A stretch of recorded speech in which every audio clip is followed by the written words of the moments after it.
अब आवाज़ देने पड़ेगी क्योंकि हम लोग मूल निवासी हैं। तो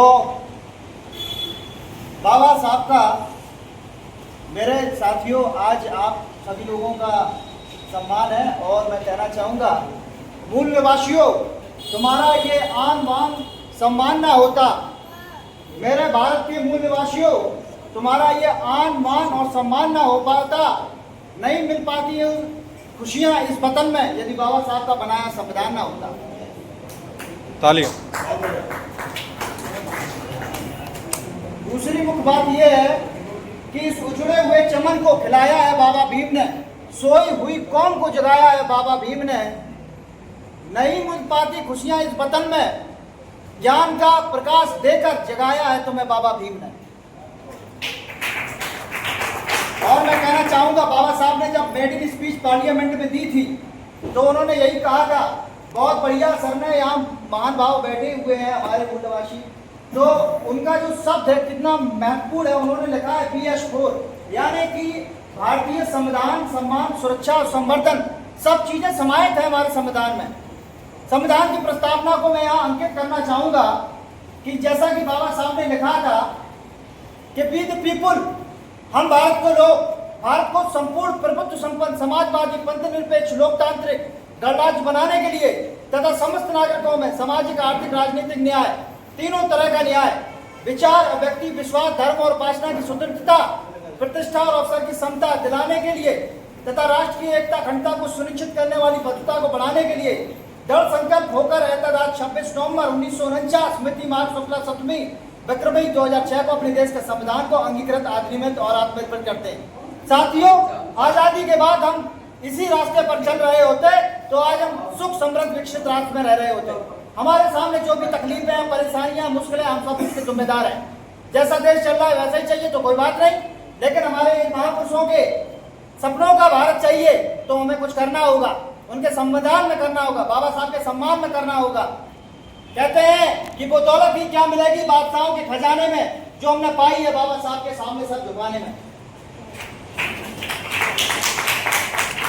साथियों, मेरा ये मानना है, जब बाबा साहब की, वो मैं एडवोकेट हूँ, समाज सेवी हूँ और कोर्ट के बाद 2 घंटे 250 बच्चों को निःशुल्क पढ़ाता हूँ।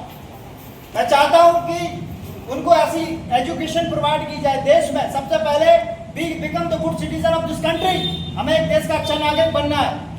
हमारे ब्रदर ने बहुत ही अच्छी बात कही है देश के लिए कि सबसे पहले ये राष्ट्र अपना है, हमें समझना है, हमारा देश है, हमारी आत्मा बसती है।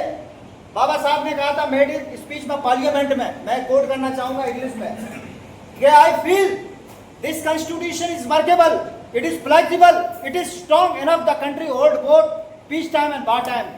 Indeed, if may things go wrong under the constitution, the region will not be had a bad constitution, but we have to say the man was vile.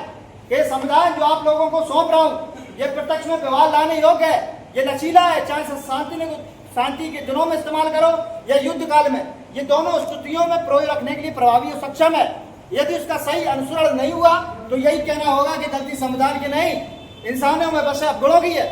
किसी भी देश का संविधान अच्छे से अच्छा क्यों ना हो, तथा वो गलत साबित होगा यदि इस्तेमाल में लाने वाले लोग गलत होंगे। चाहे कितना गलत हो, सही साबित होगा यदि इस्तेमाल में लाने वाले लोग सही होंगे। That the depend on the people of that country, ये देश के लोगों पर निर्भर करता है। तो मैं कहना चाहूंगा कि हौसले बलिदान की निर्माण की लगन अब मांगता है वतन। ये मेरे मूलवासियों, उठो, अब वक्त ये कह रहा है कि खुद को बदलो, जमाना बदल जाएगा और अपनी शक्तियों को लगाओ सही दिशा में। बाबा साहब का कारवां आगे बढ़ता है, बढ़ता ही जाएगा। जय भीम। और मैं कहना चाहूंगा बहुत ही कम शब्दों में कि नए युग की प्रारंभ हो चुका है, नया युग, पुराना युग, निराशा का युग समाप्त हो चुका है। बाबा साहब ने कहा था आपके उद्धार के लिए कोई नहीं आएगा, यदि आपने ठान लिया तो आप अपना द्वार स्वयं कर लेंगे। इसलिए मैं कहता हूं, जिनको कहते हैं कि आओ जात पात के भेड़ भाव को जब से मिटाना है, जात पात के बैर भाव को जड़ से मिटाना है और प्रेम भाव रहे, ये अब हमने ठाना है। करते बाबा साहब के मिशन को पूरा, अब हर सपना आसान बने और आज के दिन अब संकल्प लो कि हमारा बाबा साहब का कारवां और भारत महान बने। बहुत बढ़िया, जय भीम, जय भारत। बहुत बहुत धन्यवाद सर, बहुत बढ़िया, फर्स्ट क्लास।